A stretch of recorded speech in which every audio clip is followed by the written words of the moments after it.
I'm talking to Stephen Johnson, who is an expert in digital capture photography. Stephen, welcome to London.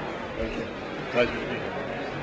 Tell me, what does a show like Link offer a photographer such as yourself? Well, it offered me a chance to come and speak to fellow photographers about my work, which is the reason I'm here. And that always has compelling aspects to it, especially in this transitional period where we're seeing the birth of a new kind of photography as we're moving from film to digital. There's a lot of information people just don't have, and it's a real pleasure to be able to come and share some of that information and show people the work and show them that digital photography is not just about manipulation and distortion. It can in fact be about a fundamentally more accurate, more beautiful, higher dynamic range, sharper, higher resolution image. And in the process of talking about that, you sometimes have people walk out of the room kind of stunned, and that feels good. You work exclusively with digital capture, and we know that the whole idea of color control is one of your area of expertise. But has working digitally helped you take control over the entire process between the capture of the image through to the whole production? Sure, and in fact that's why I got involved with computers and photography to begin with, and where most people do is because they're trying to assert control over the reproduction of their photographs, whether in the context of a page layout design or pre-press color separations or things of that nature. And so people are scanning their film and preparing them for pre-press. And that was the same route for me originally as well, except that was back in the late 80s. And as digital cameras started to be developed, then I also moved with some interest in that direction. And then in 1994, when a digital scanning camera, like the Better Light scanning camera that I used, became available as a prototype, it was no longer a question, because we went out and shot film and we shot digital, and the film died for me that day.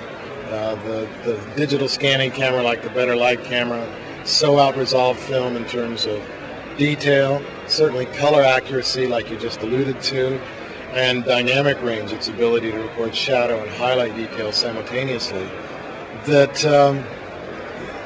there was no choice but to move forward into the digital age full force. And I literally have not shot film since 1994. We're in London. You work out of California. Has Britain dragged its heels toward the digital revolution? I think urban areas in general, especially in the Western world, are moving fairly rapidly. London's a big, well-connected city like New York and Los Angeles, and digital activity is everywhere you look in one way or another. Frankly, people using the best digital cameras for the highest resolution and highest quality possible is really not being adopted anywhere yet. Most of the devices that are being sold that are capable of it are being used for far less demanding things. The camera I'm making digital landscapes with is really being used as a product shot camera for the most part. And so what I see here in the show doesn't look like any real behind the times kind of look at imaging in the year 2000. Most of what I see here, I would see at a show in the Bay Area in California.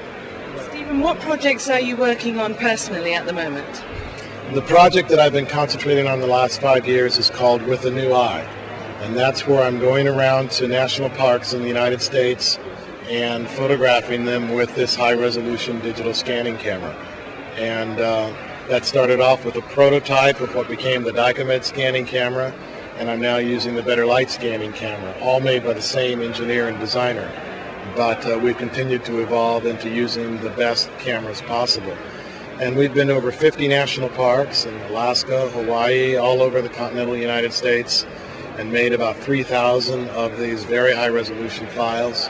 Files that, when you see the prints upstairs, you'll see that the prints are 20 by 25 inches, to use English and American measurement, I guess.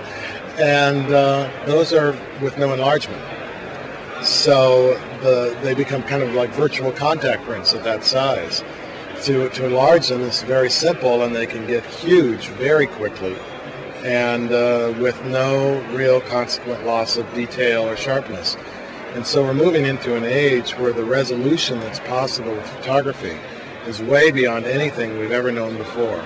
And that was one of the reasons that I decided to go in and do a project on the American National Parks, because it seemed like an appropriate test of the technology, and the results have been rather spectacular.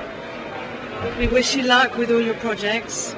Thank you Thank you very much for talking to us today, Stephen. Not at all. Have a good show. Bye-bye.